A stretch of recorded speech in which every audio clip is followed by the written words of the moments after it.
लेकिन मसूड़ों से खून आना कोई छोटी बात नहीं है। इस चीज़ को इग्नोर नहीं करना चाहिए, क्योंकि ऐसा ना हो कि आप जो है ना किसी क्रैक के पास चले जाते हैं और वो आपको कहते हैं कि लो जी आ जाओ, मैं आपको ना स्कैनिंग करके दे देता हूँ। तो लो जी अब क्या हो रहे हैं कि उसकी इकोनॉमी जो है ना आप बढ़ा रहे हैं और ख़ुद जो है ना आप जो है ना उस डिफ़ॉल्टर्स में जा रहे हैं। तो वो ना आगे से ना आपको जो है ना कहानियाँ शुरू करेगा और बिल्कुल बदरता द जुल्खी के सवई, जिस तरह पान गुटका नस्वार, या लेट से आप जो है ना F-16 का पायलट हैं और आप जहाज़ उड़ा रहे हैं और सारा दिन जो है ना सातों आसमानों में घूम रहे हैं, तो फिर भी ये मसला जो है ना ये आपको होगा।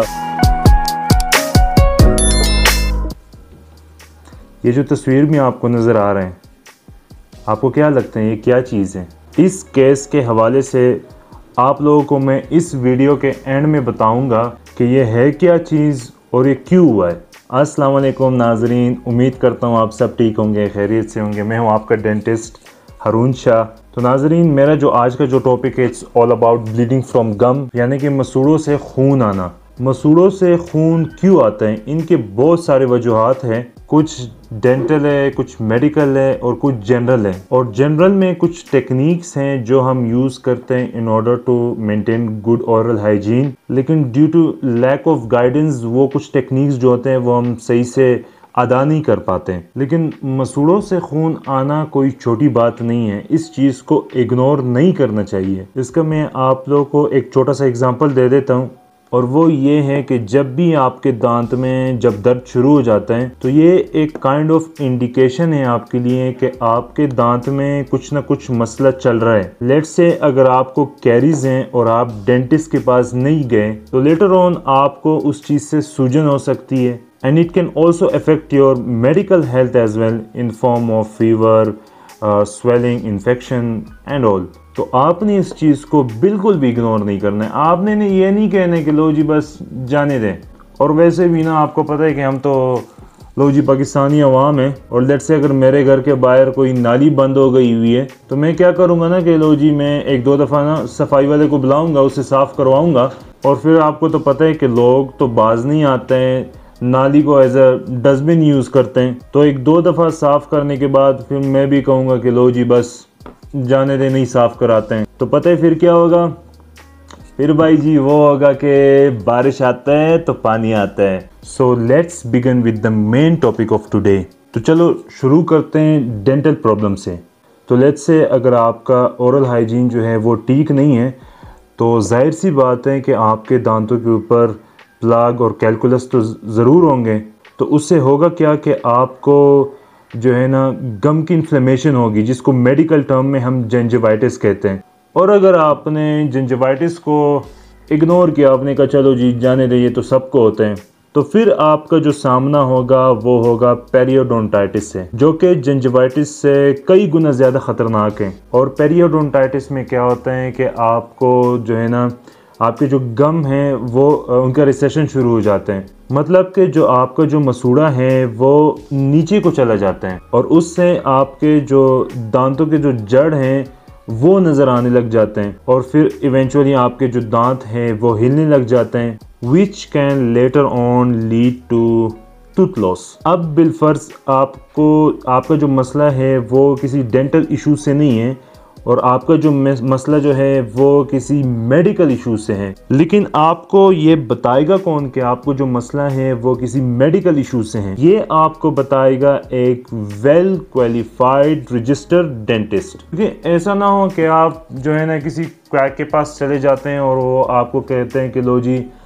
आ जाओ, मैं आपको ना स्कैनिंग करके दे देता हूँ। और फिर क्या होता है कि 2 हफ्तों बाद ना आप उनके पास आ जाते हैं, आप उनको कहते हैं कि लो जी डॉक्टर साहब मुझे तो कोई फ़ायदा नहीं हुआ, क्योंकि उसको खुद भी पता नहीं होता है कि असल में जो आपका जो गम से जो ब्लीडिंग आ रही है ये किस वजह से आ रही है। तो वो फिर क्या करते हैं ना कि आपको गुगू बनाने के लिए ना वो आपको कहते हैं कि लो जी आपने अब इस तरह करना है कि आपने मेरे पास आने हर महीने, और मैं हर महीने ना आपको स्कैनिंग करके दे दूंगा। तो लो जी अब क्या हो रहे हैं कि उसकी इकोनॉमी जो है ना आप बढ़ा रहे हैं और ख़ुद जो है ना आप जो है ना उस डिफ़ॉल्टर्स में जा रहे हैं। तो लिहाजा मेरा आप लोगों से एक रिक्वेस्ट है कि आप जब भी इंतखाब करें तो एक अच्छे डेंटिस्ट का इंतखाब करें। आप जब भी किसी डेंटल क्लिनिक में जाते हैं, आप उनसे पूछें कि डॉक्टर साहब आपके पास लाइसेंस है।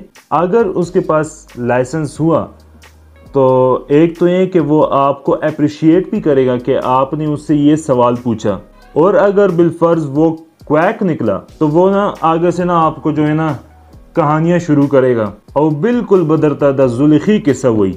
और जो डेंटल लाइसेंस होते हैं उसमें बाकायदा प्रॉपर उसमें रजिस्ट्रेशन नंबर होते हैं, तो आप जो है ना पीएमसी का जो वेबसाइट है आप उसमें जा सकते हैं, और वहाँ पे वो आप जब इंटर करेंगे तो उस डेंटिस्ट का प्रॉपर सारा डिटेल आ जाता है। और लोगों के बातों में बिल्कुल भी ना आए कि लो जी आपका एक पड़ोसी है ना, उन्होंने आपको कहा कि जी फलाना जो चरगानो चौक विच ना एक दंदेदार डॉक्टर हैं, तो जब आप उनके पास चले जाते हैं ना तो वो ना आपका बिल्कुल बेड़ा कर करके आपको भेज देते हैं।